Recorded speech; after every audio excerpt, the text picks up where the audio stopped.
Nithyananda Paramashivoham.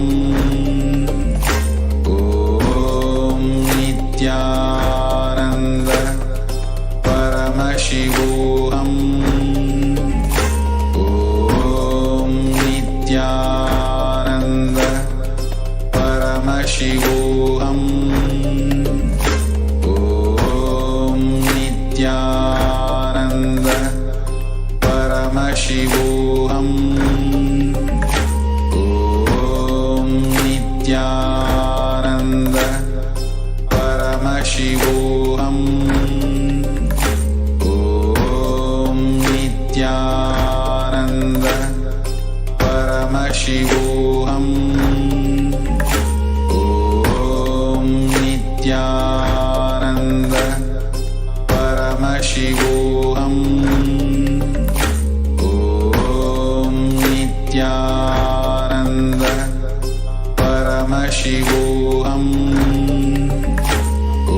Om Nithyananda Paramashivoham. Om Nithyananda Paramashivoham. Om Nithyananda Paramashivoham. Om Nithyananda Paramashivoham.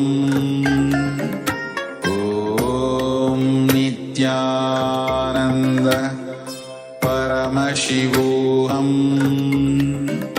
Om Nithyananda Paramashivoham. Om Nithyananda Paramashivoham. Om Nithyananda Paramashivoham. Om Nithyananda.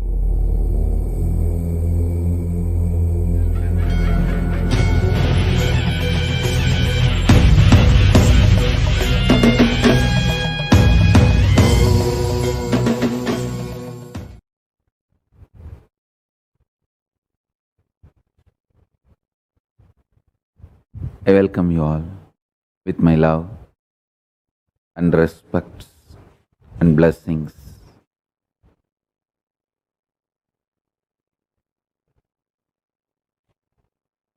Today I wanted to reveal conscious principles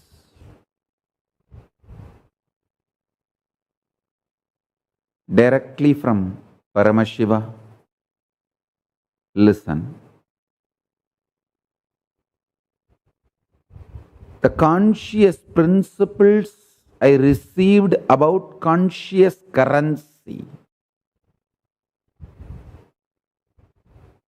See, like how gold can be used as a currency in any country. If you have gold, in any country you can get your food, your accommodation, or anything you can buy, anything you want, you will be able to get in any country. Like gold is the common currency almost in all countries.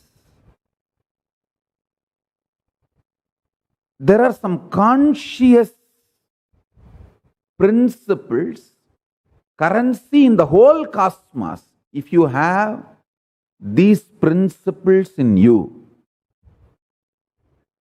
you can use that energy, that principles, that consciousness as currency in the whole cosmos, all vertical time zones.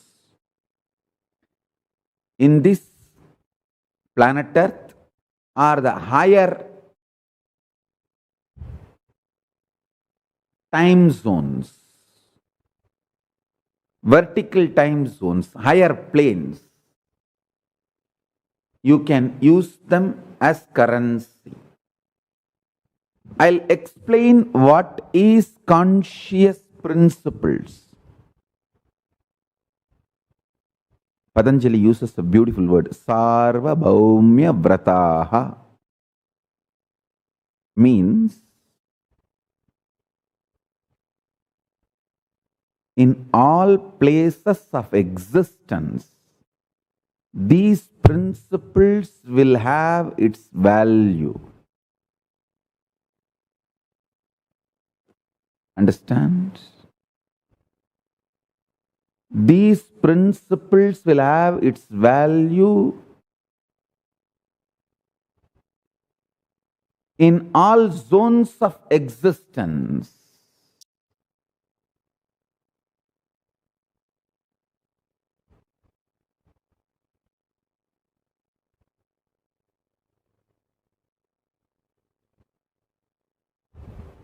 Ahimsa, Satya, Asteya, Aparigraha. First principle is non-violence. Second is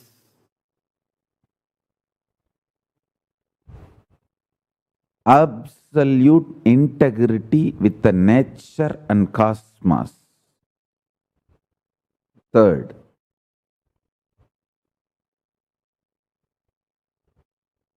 non-stealing.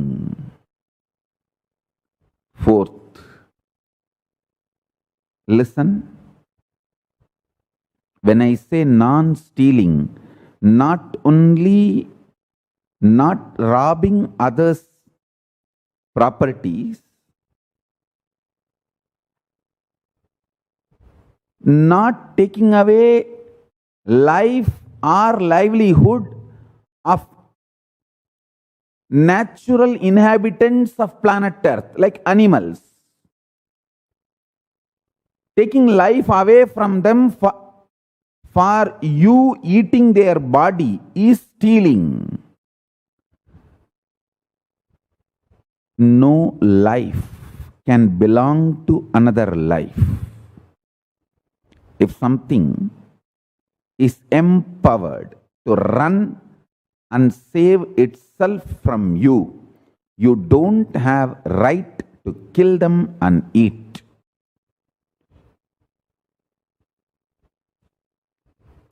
That is why animals cannot be used as food.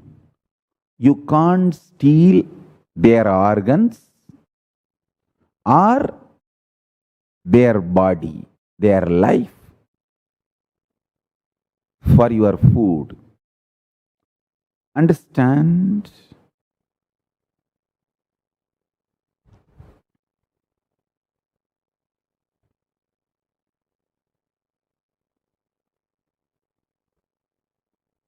Step by step, I'll explain these principles, how they save, integrate your consciousness, how it can be used as a conscious currency for the universe. I'll give you one example.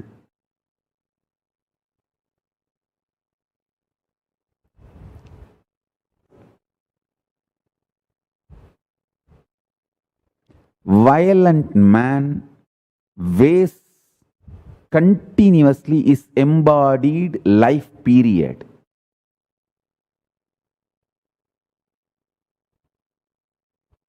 He is like a spendthrift, destroyer. I'll give you an example. For example, people who are trying to attack me, persecute me. Because of their violence and anger, for years they are attacking me, to persecute me, trying to do assassination attempts, trying warfare, everything. They are wasting their years of life, decades sometime, but I don't even remember them. I just go on loving the people who love me, and I don't have time to hate people who hate me. But they are almost destroying, wasting their decades just hating me.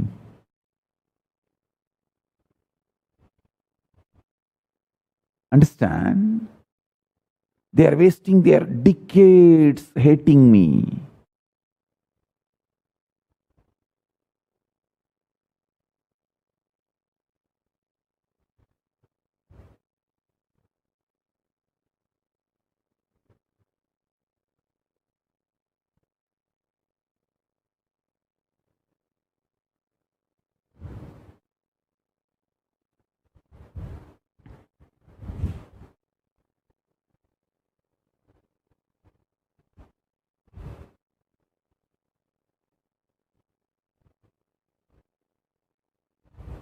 I tell you, people with violence, hatred mental setup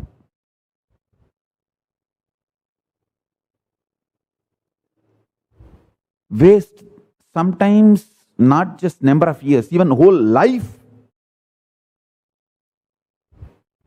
going after their violence and anger. Even these people who are trying to persecute me, not just few years, they may waste even their whole life and just die in their violence. And worst punishment is when they take next birth,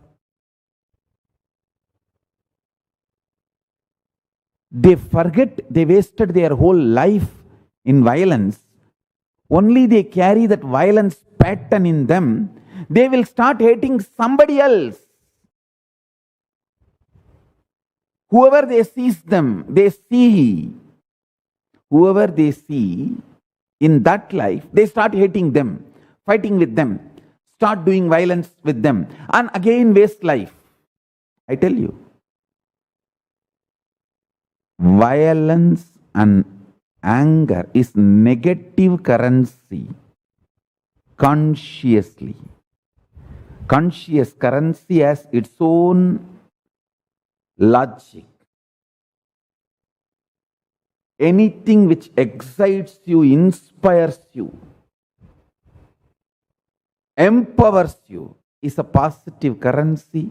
Anything which drains you, puts you in blind spot, deludes you is negative currency. Violence is negative currency. Non-violence is conscious currency.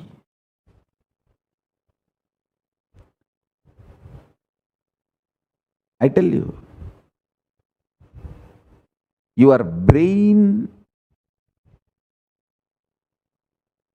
is built by consciousness. Don't think brain builds consciousness. No. Consciousness builds your brain. Your whole body can be structured and built by consciousness. Consciousness manifests your body, brain, everything.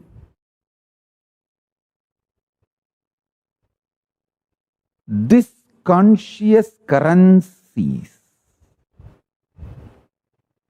will help you to live in any zone you reach. For example, a person non-violent and non-stealing can live as long as you want in Tapoloka, higher zone, where the peaceful beings exist. If you mastered the principle of living with minimal things, aparigraha, you can live in Swargaloka as long as you want, because Swargaloka has everything, all the best luxuries, but nobody can possess it. All luxuries minus possessiveness is Swargaloka. So anybody who lives with minimal things, aparigraha, masters that life conscious principle of non-possessiveness. That conscious principle of non-possessiveness, aparigraha, makes your consciousness qualified to live in Swargaloka. I tell you, each of the truth I am uttering is absolute, straightforward, cosmic logic. I am not talking something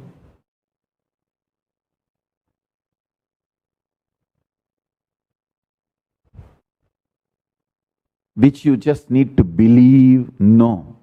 What I am talking is experiential cosmic logic. You can experiment with what I am saying. You can see the results of it in your life from today.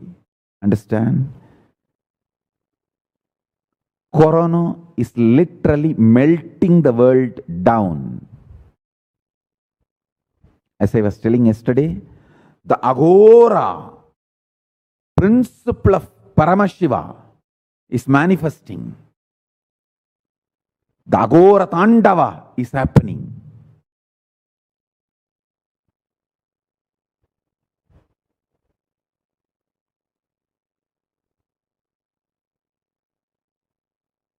All the relationships which are social contract is melting down. All legal contracts are melting down. All moral contracts are melting down. Only spiritual contracts will be delivered. Only spiritual contracts will be delivered. All other contracts are melting down.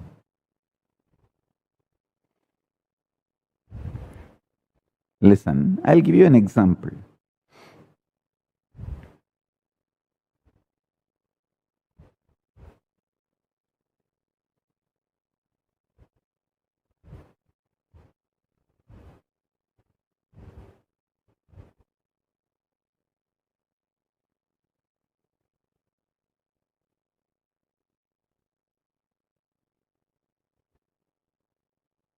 Tirumala Tirupati. Average per day 1 lakh persons used to have darshan pre-corona period. So every person in that area thinks if we invest $1 million and build a hotel, so many people will stay every day, and every month we may have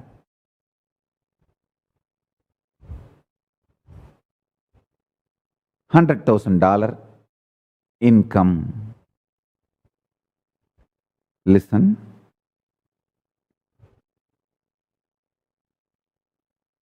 So they invest $1 million and build a hotel, expecting $100,000 income every day, and they are also getting. Suddenly now, the post-corona, the corona lockdown period and post-corona, the whole number of people coming is melting down. The way it is melting down,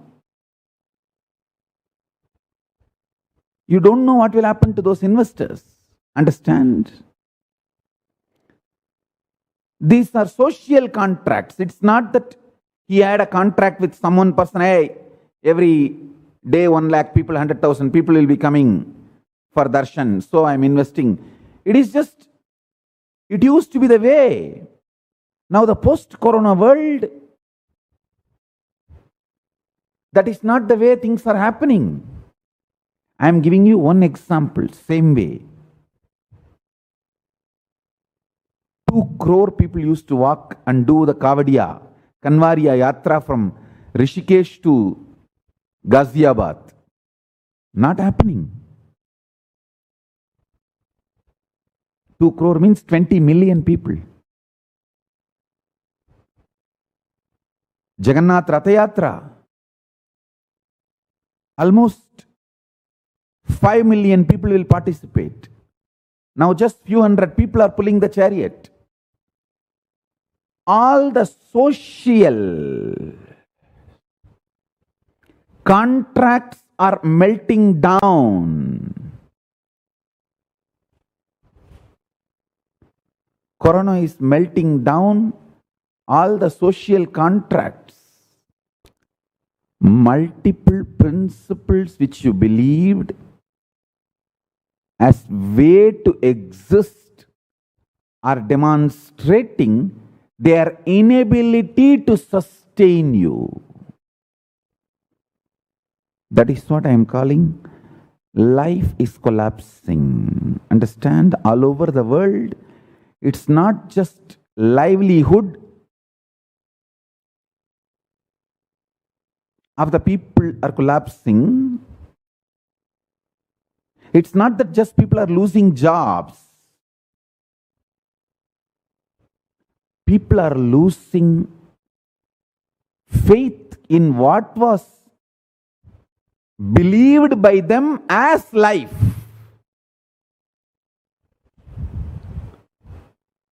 So extreme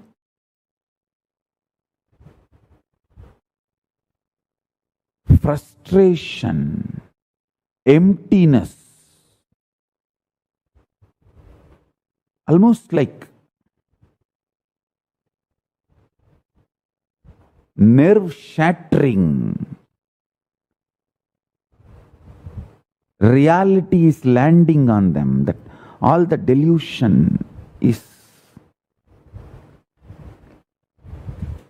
all the dreams, hopes, delusion-based attitude, patterns, understandings, lifestyle, principle, everything is literally, practically pulled out of people. I'm telling you.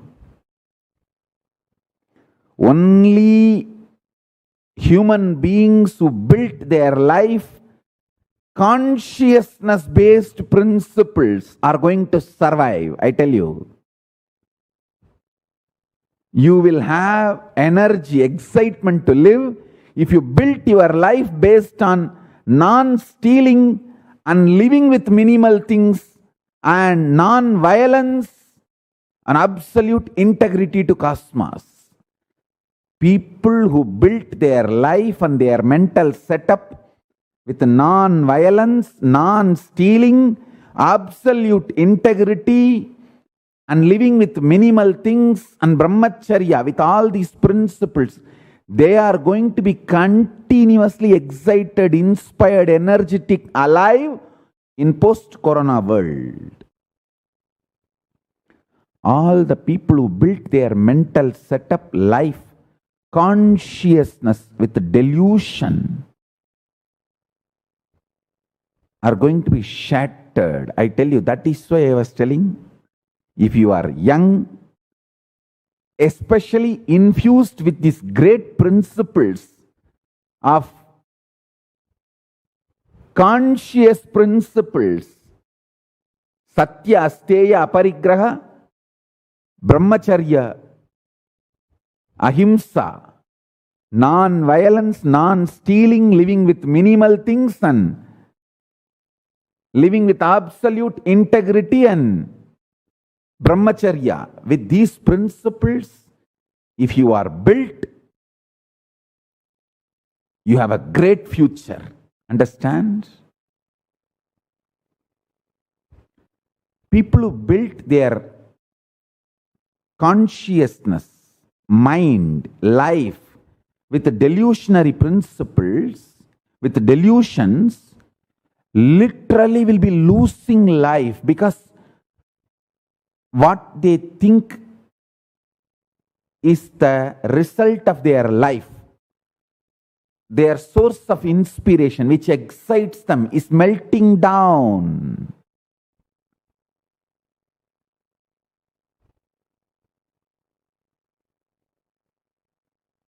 Every level you apply what I am talking, you apply these principles, you will understand how the whole world is melting down. All the tourism places are losing their brand value. All celebrities are losing their brand value.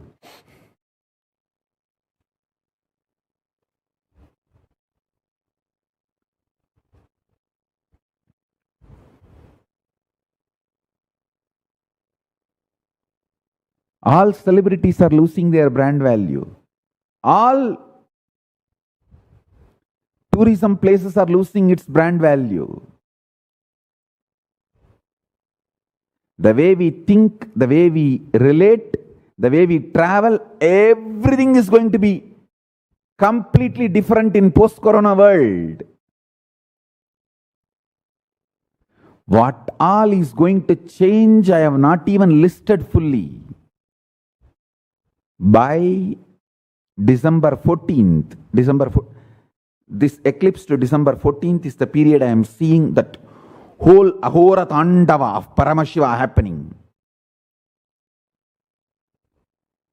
If you already built your consciousness with less delusion, you are blessed. At least now, remove all the delusions.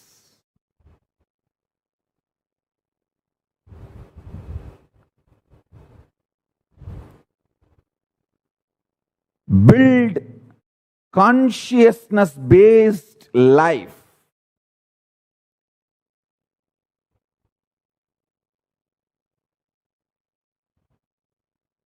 Go for agriculture-based lifestyle. Contributing, manufacturing-based lifestyle.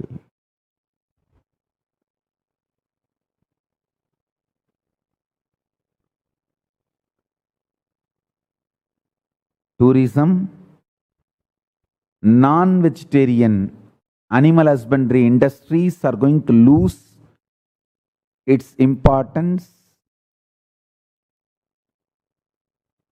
Human beings are going to realize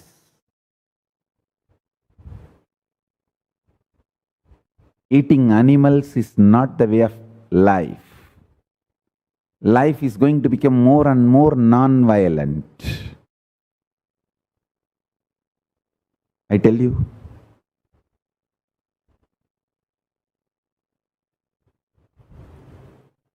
Listen to today's satsang at least 4 or 5 times, because I have given various different points. If you listen again and again, only then all this zigzag puzzle will fall in place.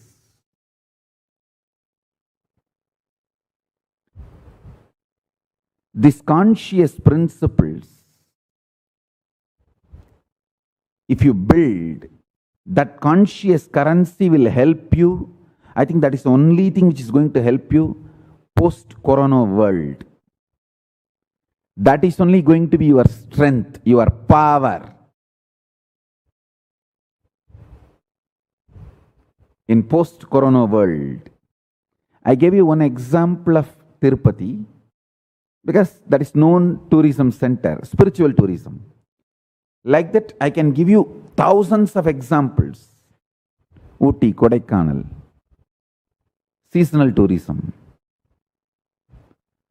All of it is melting down.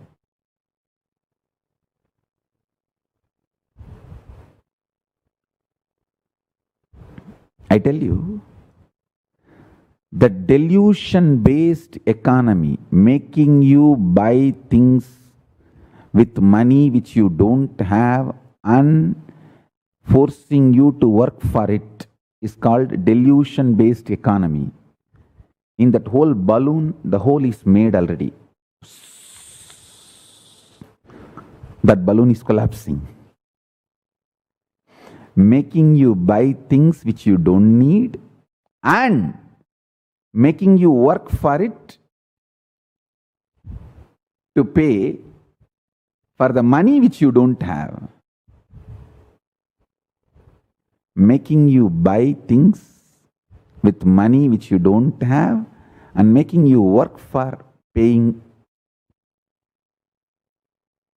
for it. This whole delusion-based economy, that balloon is bursting, collapsing.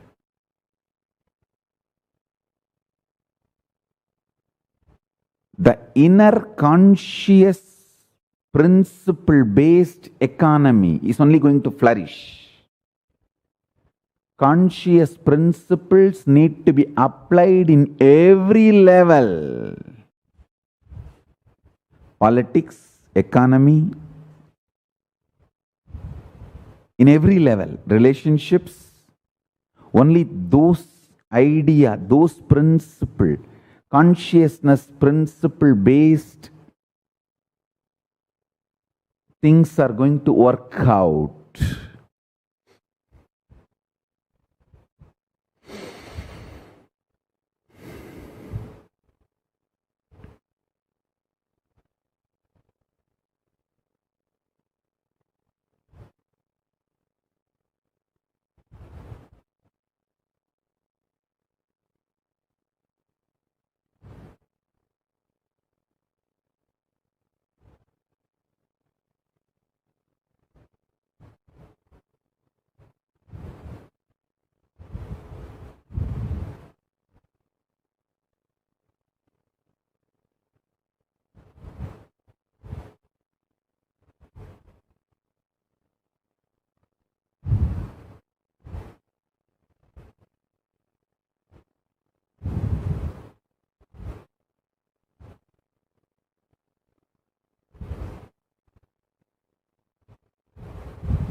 I tell you,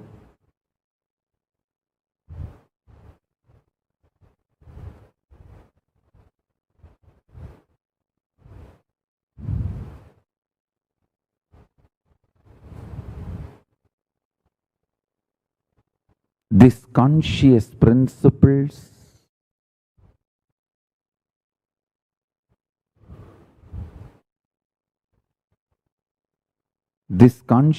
principles based, built body, brain, mind, life, these are going to be the most important, useful for your life in post-corona world.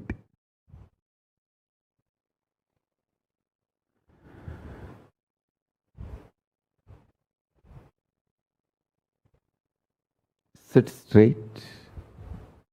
I'll initiate all of you into these conscious principles and infuse consciousness in you so you can manifest powers, especially body scanning. Today, I'm going to infuse so much energy in your third eye. You will be able to do the body scanning.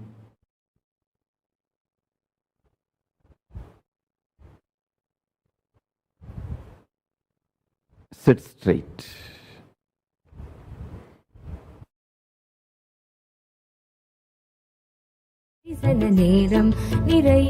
பூமேவு Shanmuga விலாசமும் ஈராறு புருவமும் கிரீடமுடியும் பொட்டு நுதலும் கனக குண்டலமும் அருள் மாறி பொழியும் ஈராறு விழியும் மாமேவு செம்பவள வாய்மந்த காசமும் மாலையணியும் கழுத்தும் வாகுகேயூரமும் ஈராறு புயமும் கையில் வடிவேலும் அபயகரமும் தாமேவு மெஞ்சோப வீதமணி மார்பமும் சாத்து திரு உத்தரியமும் தாமரை பாதமும் தமிழனேன் காண பிரசன்னமாய் காட்சி தருவாய். கோமேவும் இந்திரன் முதல் அமரர் தொழ அவுணர் கோனுயிர் குடித்த தளவாய். கோகனகவா விபுடை சூழ் கொடுமளூர் மேவு குமர குரு பரமுருகனே.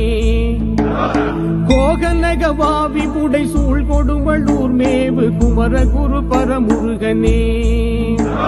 வளர்ந்தரு திருப்பரங்குன்று திருவேரகம் வயலூர் திருக்குடந்தை மாயூரகிரி குன்று தோராடல் சோலை மலை வளர் சுப்பிரமணிய பேரூர் களந்தையருணாசலம் விராலிமலை தோகை மலை கதிர்காமம் வையாபுரி கங்கை நதி பாய் பழனி செந்தூர் திருத்தணிகை கல்லூர் விருப்பாட்சி சீர் அளந்திடும் காவலூர் வேங்கடம் செங்குளம் அமைந்த பேரூராதியாம் அற்புத தலமேவு நாயகா தற்சமயம் அன்பு வைத்தெனையாளுவாய் குளந்தருகனானுக்கு மெஞ்ஞான தேசிகா கூவிடும் காலாயுதாம் கோகலகவாவி புடை சூழ் கொடுமளூர் மேவு குமரகுரு பரமுருகனே கோகலகவாவி புடை சூழ் கொடுமளூர் மேவு குமரகுரு பரமுருகனே சரவண பவா கனக மயில் வாகனா அசுர சம்ஹார கோலாகலாம் தகரேறு காங்கேய பரமகுரு நாயகா ஷண்முகா கார்த்திகேயாம் அரவணை முராரி மருகா கோடி சூரிய பிரகாச வருள் வாசாலகாம் ஆனை முகனு கிளைய வேலாயுதா தெய்வ யானை குணர் சுப்பிரமணியாம் பரணவ சடாட்சர மகா மந்திர தந்திர பிரதாபா குரத்தி கணவாம் பெண்ணரசி கண்ணி திரிசூலி நெடுநீலியுமை பெற்ற புத்திர விசாகாம் புறவணையும் நின் பாத சேவை தந்தென்னையாட்கொள்ளு கதிர்காமநாதாம் கோகலகவாவி புடை சூழ் கொடுமளூர் மேவு குமரகுரு பரமுருகனே கோகலகவாவி புடை சூழ் கொடுமளூர் மேவு குமரகுரு பரமுருகனே கைலாசநாதர் நித்ய கல்யாணிதம் கருணாகடாட்சம் உண்டாம் கல்வாச நாட்டிலசை மேவு பெருமருதூர் கதிக்கு நகர பிரதாபன் செயலாளி திண்ணப்ப வணிகனருளால் வந்து சென்மித்த வெள்ளையப்பன் செம்மை சேர்த்தரு ராமநாதம் அதியூகி தரு செல்வவான் பழனியப்பன் தயமேவு சுப்பிரமணியாவென்று கூப்பிட சந்தான பாக்கியம் நல்கி சத்தாங்கமும் கொடுத்தேச காலமும் தற்காத்த தெய்வம் நீயே குயில் கூவு சோலை மலை செந்தூர் திருப்பரங் குன்றில் உறையும் கடம்பா கோகலகவாவி புடை சூழ் கொடுமளூர் மேவு குமரகுரு பரமுருகனே கோகலகவாவி புடை சூழ் கொடுமளூர் மேவு குமரகுரு பரமுருகனே நக்கனருளால் வந்து மனவேக ரதமேறி நால்வாய் முகத்தாரகன் நல்வச்ரவாகங்கி முகவனுடனே மேக நாதனாம் பானுகோபன் எக்கலிடு 3000 புதல்வர் மந்திரிகள் 7004 எதிரேறி சிங்கமுகன் அதிசூரன் சுரேந்திரன் படைத்தலைவர் முதலான பேர் திக்கதல மிக்கவரும் அசுரரோடு சூரரை ஜெயித்து நடமாடும் மகிழ்வேல் தேவர் சிறை மீட்கவே ஏறி வரு நின்மகிமை செப்புதற்கெளிதாகுமோ குக்குட வினோதனே ஆறுமுக கம்பீர கோதண்ட பாணி மருகா ஓகநக வாவிபுடை சூழ் கொடுமளூர் மேவு குமரகுரு பரமுருகனே பூமேவு ஷண்முக விலாசமும் ஈராறு புருவமும் கிரீடமுடியும் பொட்டு நுதலும் கனக குண்டலமும் அருள் மாறி பொழியும் ஈராறு விழியும் மாமேவு செம்பவள வாய்மந்த காசமும் மாலையணியும் கழுத்தும் வாகுகேயூரமும் ஈராறு புயமும் கையில் வடிவேலும் அபயகரமும் தாமேவு மெஞ்சோப வீதமணி மார்பமும் சாத்து திரு உத்தரியமும் தாமரை பாதமும் தமிழனேன் காண பிரசன்னமாய் காட்சி தருவாய் கோமேவும் இந்திர புனிதன் முதலமரர் தொழ அவுணர் கோனுயிர் குடித்த தளவாய் கோகனகவா விபுடை சூழ் கொடுமளூர் மேவு குமர குரு பரமுருகனே கோகனகவா விபுடை சூழ் கொடுமளூர் மேவு குமர குரு பரமுருகனே வளர்ந்தரு திருப்பரங்குன்று திருவேரகம் வயலூர் திருக்குடந்தை மாயூரகிரி குன்று தோராடல் சோலை மலை வளர் சுப்பிரமணிய பேரூர் களந்தையருணாசலம் ராலிமலை தோகை மலை கதிர்காமம் வையாபுரி கங்கை நதி பாய் பழனி செந்தூர் திருத்தணிகை கல்லூர் விருப்பாட்சி சீர் அளந்திடும் காவலூர் வேங்கடம் செங்குளம் அமைந்த பேரூராதியாம் அற்புத தலமேவு நாயகா தற்சமயம் அன்பு வைத்தெனையாளுவாய் உளந்தருகணானுக்கு மெஞ்ஞான தேசிகா கூவிடும் காலாயுதாம் கோகலகவாவி புடை சூழ் கொடுமளூர் மேவு குமர குரு பரமுருகனே கோகனகவாவி புடை சூழ் கொடுமளூர் மேவு குமர குரு பரமுருகனே சரவண பவா கனக மயில் வாகனா அசுர சம்ஹார கோலாகலாம் தகரேறு காங்கேய பரமகுரு நாயகா ஷண்முகா கார்த்திகேயாம் அரவணை முராரி மருகா கோடி சூரிய பிரகாச வருள் வாசாலகாம் ஆனை முகனு கிளைய வேலாயுதா தெய்வ யானை புனர் சுப்பிரமணியாம் பரணவ சடாட்சர மகா மந்திர தந்திர பிரதாபா குரத்தி கணவாம் பெண்ணரசி கண்ணி திரிசூலி நடுநீலியுமை பெற்ற புத்திர விசாகாம் புறவணையும் நின் பாத சேவை தந்தென்னையாட்கொள்ளுக.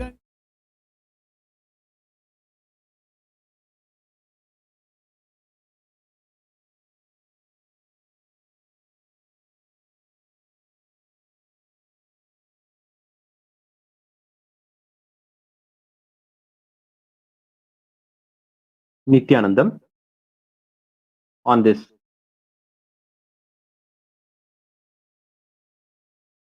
auspicious eve of the fourth day of the Guru Purnima Utsavam, the Archavatara of His Divine Holiness Swamiji in Adi Kailasa Nithyananda Peetham is gracing in the form of Dharma Shastra Ayyanar in Sarvalankara, protecting the Sanatana Hindu Dharma and its practitioners.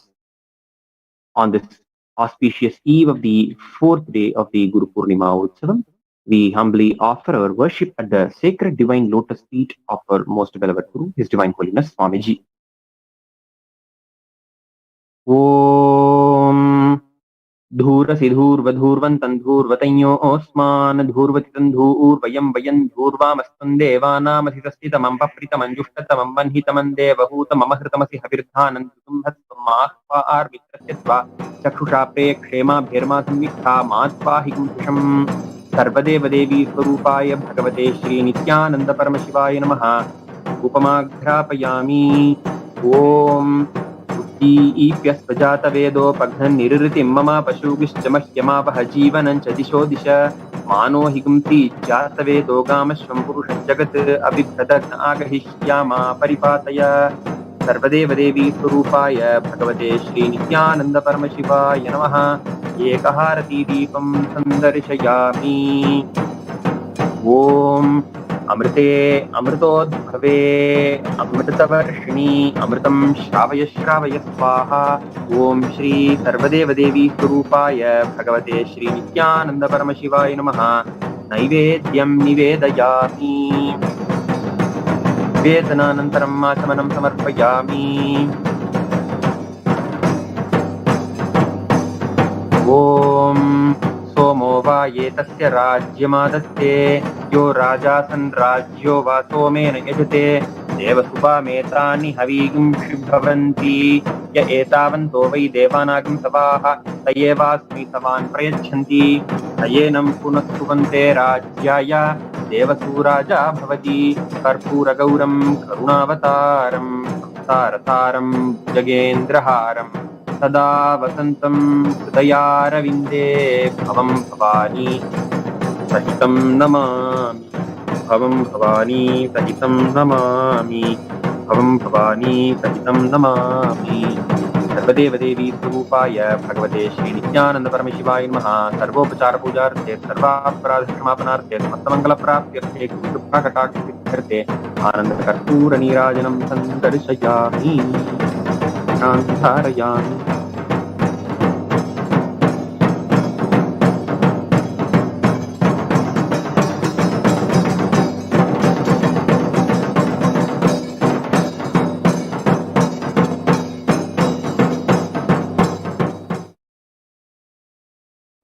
கிரி குன்று தோராடல் சோலை மலை வளர் சுப்பிரமணிய பேரூர் கலந்த அருணாசலம் ராலிமலை தோகை மலை கதிர்காமம் வையாபுரி கங்கை நதி பாய் பழனி செந்தூர் திருத்தணிகை கல்லூர் விருப்பாட்சி சீர் அளந்திடும் காவலூர் வேங்கடம் செங்குளம் அமைந்த பேரூராதியாம் அற்புத தலமேவு நாயகா தற்சமயம் அன்பு வைத்தெனையாளுவாய் குழந்தருகனானுக்கு மெஞ்ஞான தேசிகா கூவிடும் காலாயுதாம் கோகலகவாவி புடை சூழ் கொடுமளூர் மேவு குமரகுரு பரமுருகனே கோகலகவாவி புடை சூழ் கொடுமளூர் மேவு குமரகுரு பரமுருகனே சரவண பவா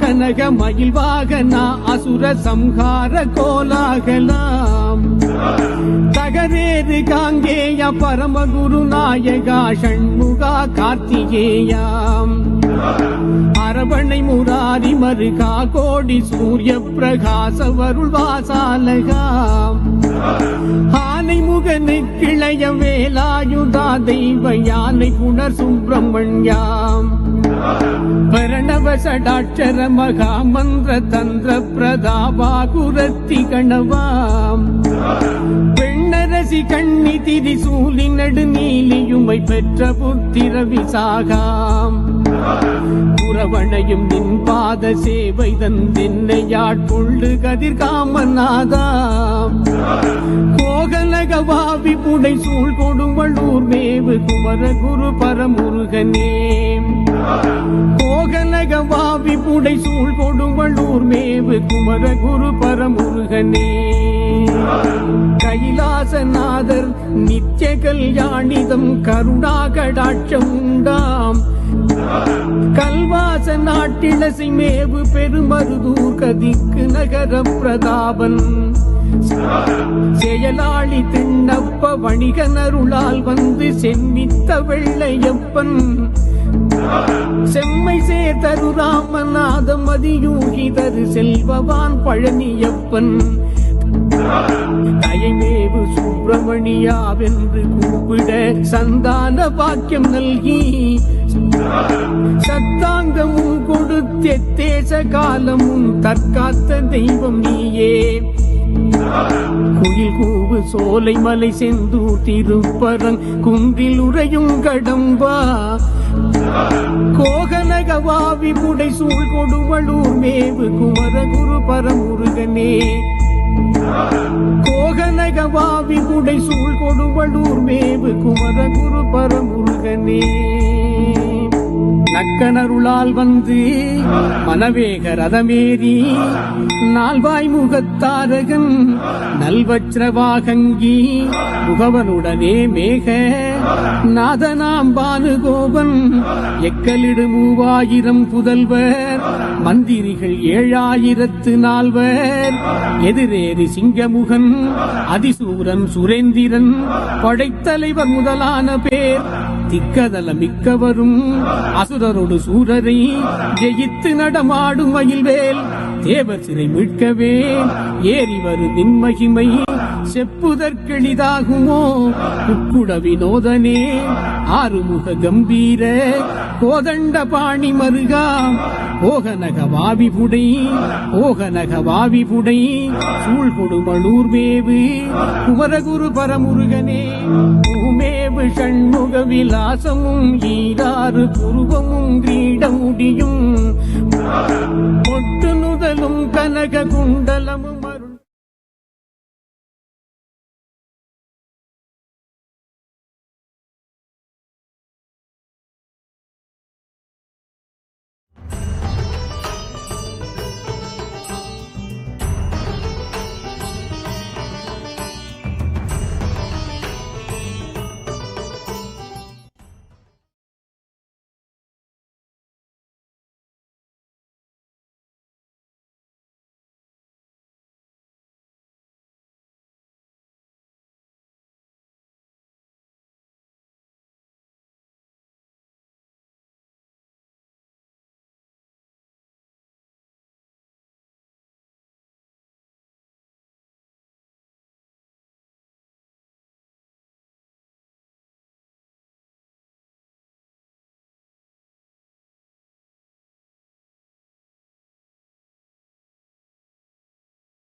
lifetimes, we have seen some disasters, whether it is a natural disaster or a war, where we have seen losses of lives, of things, the worst things that we could see, we have seen.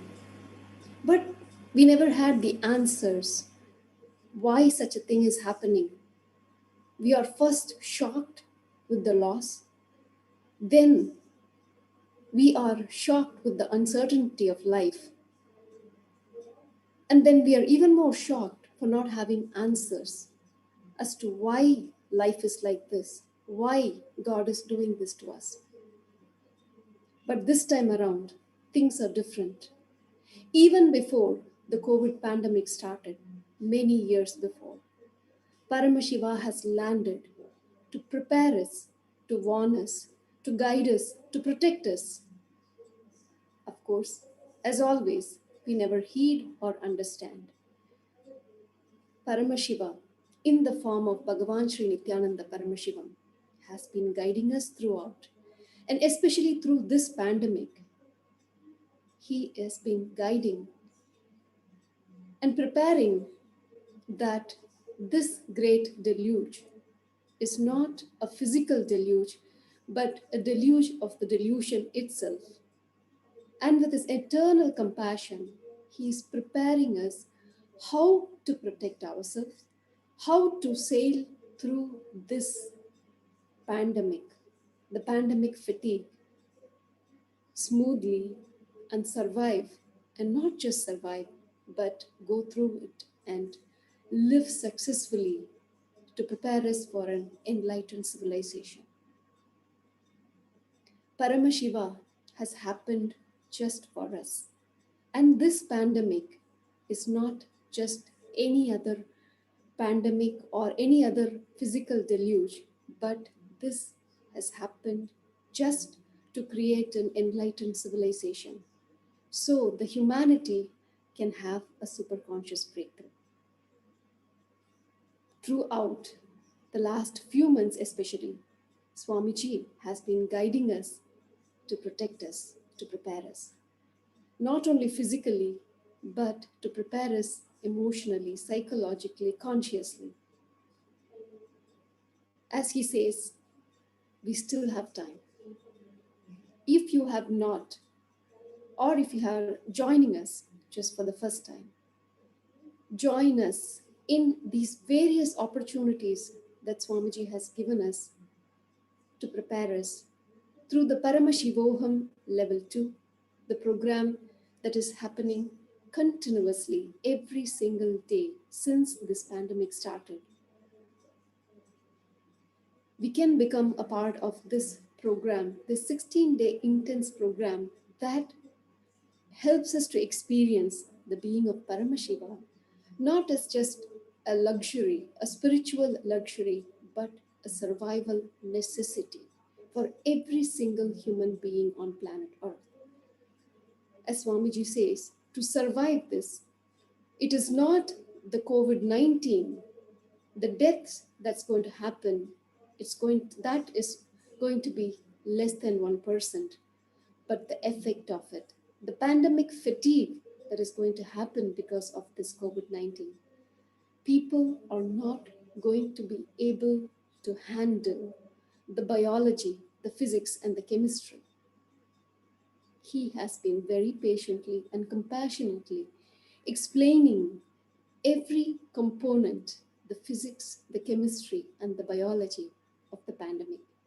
And tonight, especially at 7:30 p.m. Indian Standard Time, Swamiji is going to expand on all these three so that we are prepared to handle this successfully and become a part of the enlightened civilization. So do not miss. Tune in to nithyananda.tv at 7:30 p.m. IST today to learn and be a part of this great enlightened civilization that awaits us. Thank you, Nithyananda.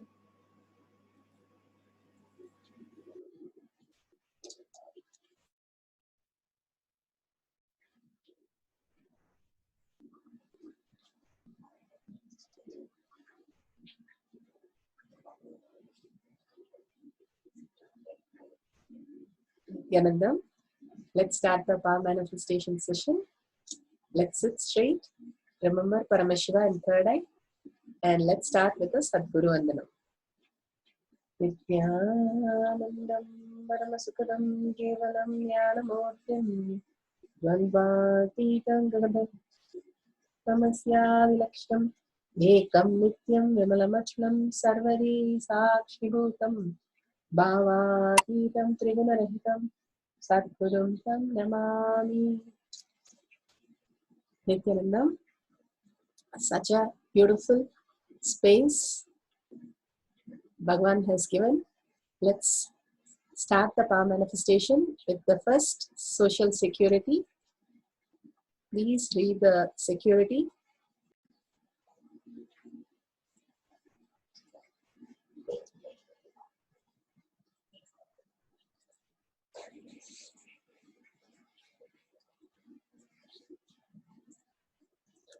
Disclaimers.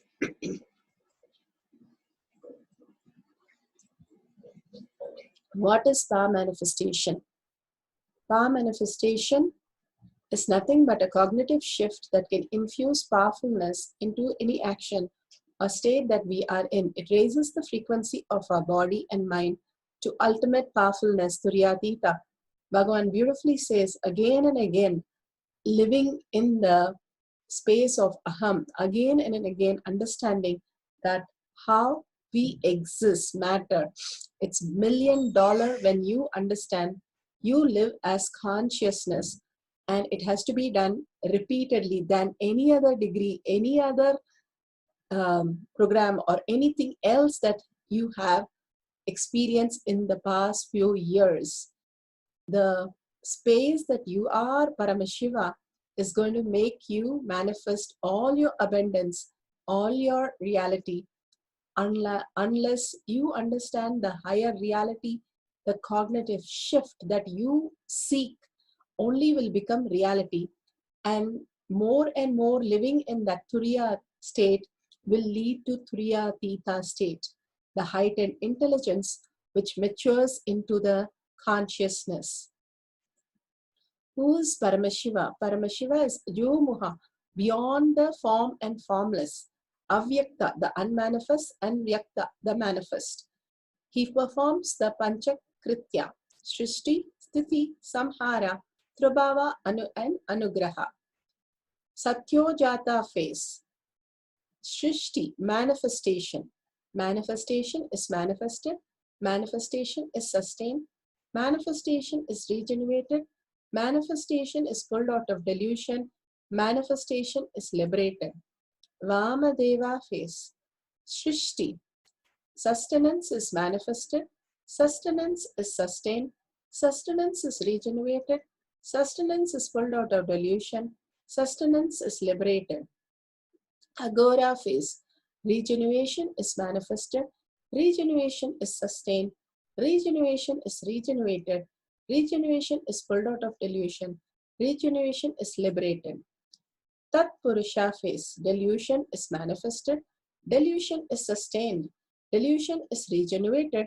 Delusion is deluded, pulled out of delusion, and delusion is liberated. Ishana phase. Anugraha is manifested. Anugraha is sustained. Anugraha is regenerated. Anugraha is pulled out of delusion. Anugraha is liberated. Paramashiva, who is gone down as His Divine Holiness Bhagavan Nithyananda Paramashivam. His Divine Holiness Bhagavan Nithyananda Paramashivam is a reviver of Kailasha, the ancient enlightenment civilization, the great cosmic borderless Hindu nation. His Divine Holiness Bhagavan Nithyananda Paramashivam is an avatar from and supreme pontiff of Hinduism.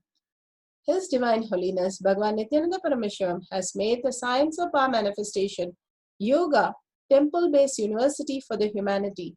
Sovereign Order of Kailasha, led by His Divine Holiness Bhagavan Nithyananda Paramashivam, and Nithyananda Order of monks, nuns, and Hindu diasporas are working for the global peace and to give superconscious breakthrough to humanity.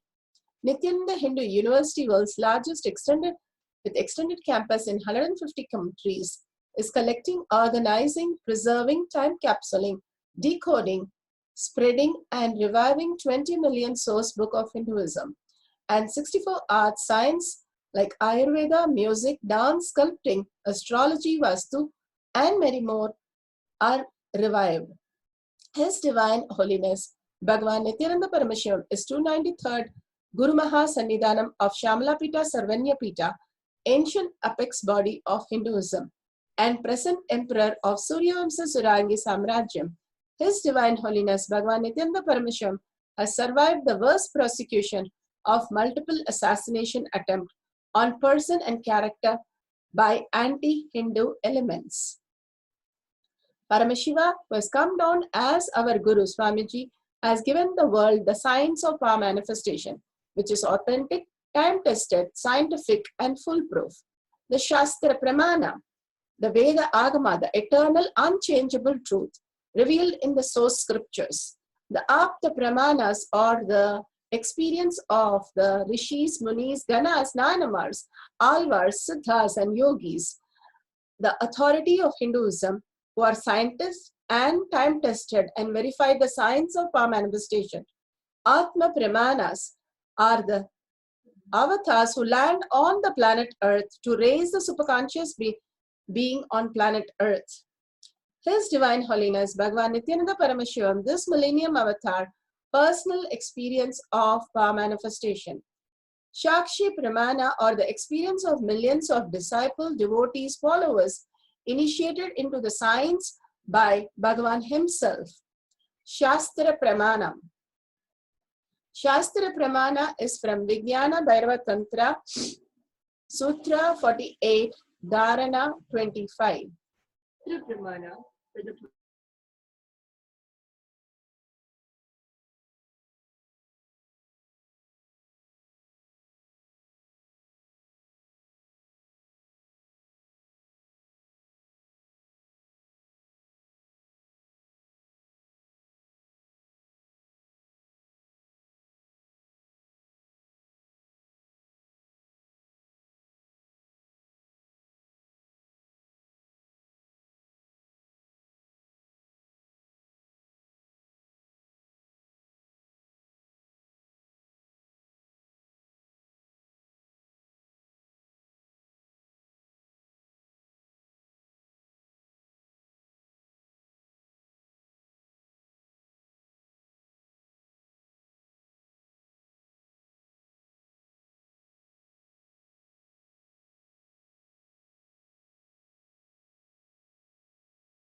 Yes, so beautifully Bhagavan has given the whole sutra translated.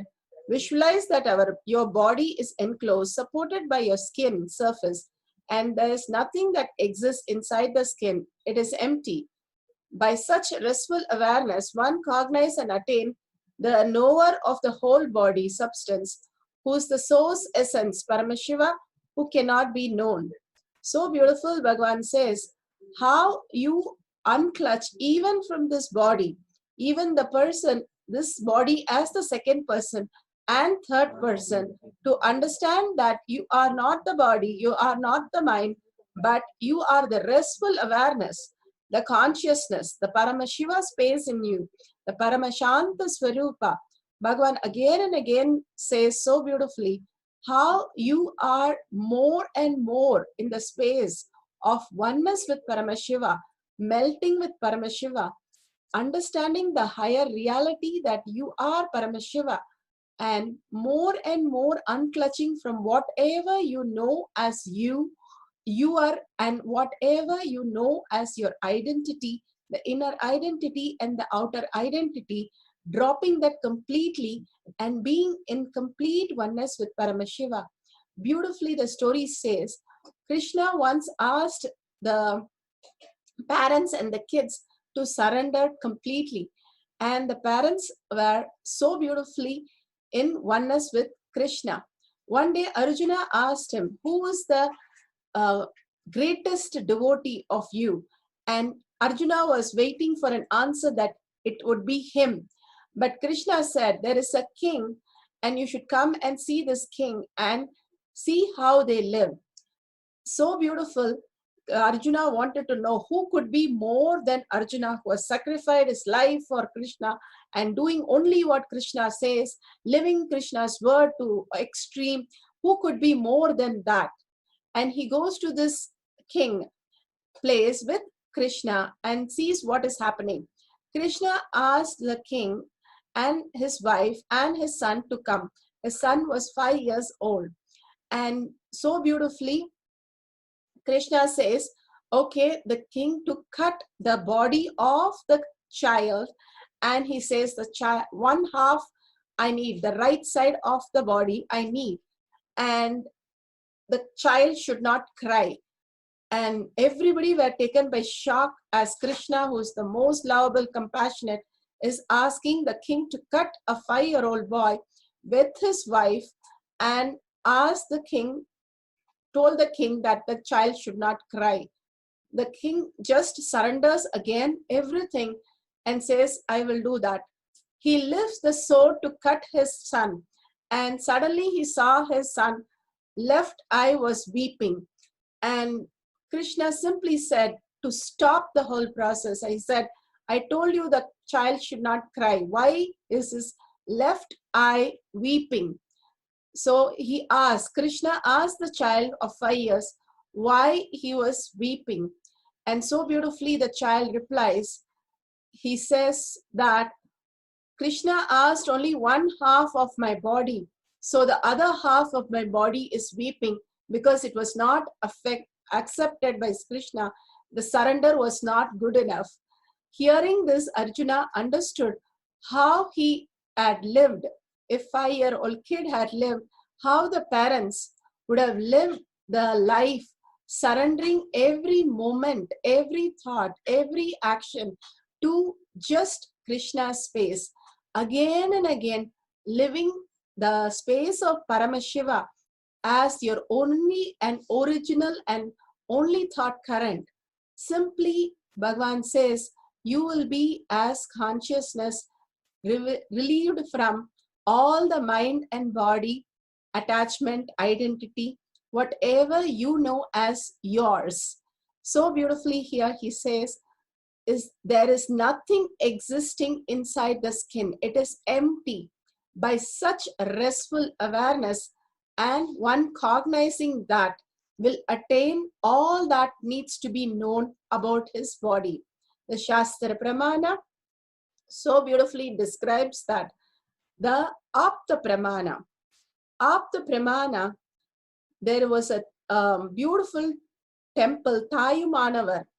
One day, one lady was fully pregnant and she was about to deliver a baby. And she called her mother to come. The mother stayed the other side of the river. And the river was really flooding and she could not cross the river. So she prayed to the Tayumanavar, Shiva's temple, and Shiva himself comes as an old mother and delivers the baby and takes care of her and then leaves. When she asked the mother, so beautiful, when she asked the mother, who is that who came? If it was not you, they understood Paramashiva himself had come. The Atma Pramana, in all the programs, Bhagavan has beautifully healed millions of people, millions of devotees, disciples, followers, and such a beautiful, authentic scientific records have been monitored from the beginning of the program to end of the program, how they got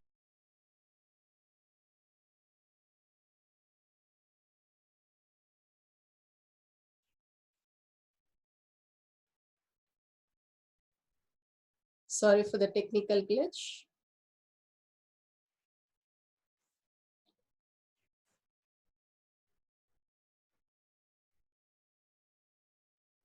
Bhagavan himself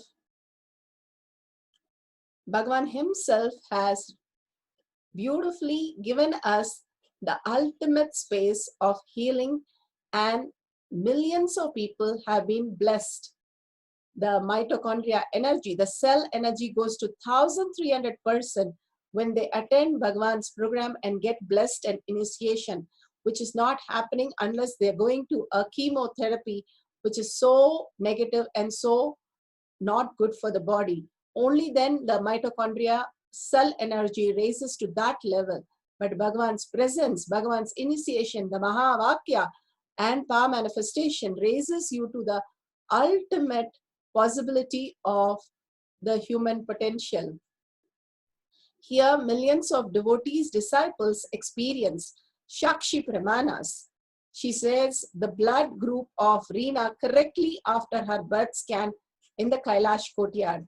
And here the other disciple says the power of body scanning. Swamiji perfectly revealed about my body and healing also happened. Here this devotee even scanned the dog and healed the dog so beautifully. Now let's start the round one. Let's sit straight, scan our own body and also increase the blood flow in our palm. So as we scan, we'll see the blood flow increasing in our palm. Now let's sit straight with the head, neck and spine in a straight line.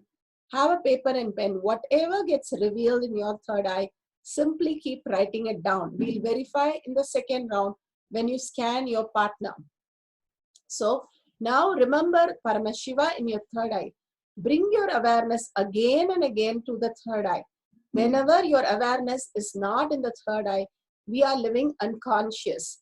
Bhagavan beautifully says, your guru, when he did not sit for Nirvikalpa Samadhi meditation for 10 hours, he said, it's not possible for me. Simply he tied his hands and legs and his hair so that he doesn't fall asleep and put him in a room and locked him up. He says very clearly, if you have 10 hours of sleep, you will experience half an hour of deep sleep. Same way, 10 hours if you sit for meditation, half an hour you will have the Nirvikalpa Samadhi experiences. So it's very important, continuously 24/7, remembering Paramashiva in your third eye and chanting the Mahavakya will raise yourself into the Paramashiva space. Absolute unclutching, unclutching being your lifestyle. Anything and everything that thought gives us, simply start unclutching from that. It is not you. That identity is not you. The understanding you have is not you. Whatever you know as you is still the mind which is giving you the identity, which is not you. Just keep unclutching from the whole thing. Complete completion, understanding this world is mithya. It is just collapsing. How Bhagavan says, the whole order, the world order, old world order is collapsing and completely it is new world order is happening. The new consciousness is going to be the way of lifestyle. Whether it is currency, which is a Mahamaya, Bhagavan says, or your security, people around you, or people you thought were your way to how you lead your life, all are melting down. They are falling apart. They are collapsing, and completely the world is collapsing in terms of delusion. It is just removing the delusion out of our life and bringing us to the reality that only consciousness is the pure source of energy where we can experience the reality. Here Bhagavan says, when you break the boredom and tiredness and do the hard work and continuously be in the unclutched space, and you experience the oneness with Paramashiva and declaring again and again, Paramashiva is your only strength. Again and again, whatever small difficulties or whatever the large difficulties, it is very important. You again and again declare, Paramashiva, you make it happen for me. You have a simple prayer, Bhagavan will make it happen. Surrendering our identity and asking Bhagavan for help is the ultimate way of making the reality happen. And chanting the Mahavakya from your navel center, the whole being vibrating with the Mahavakya, Om Nithyananda Paramashivoham. Now we'll play this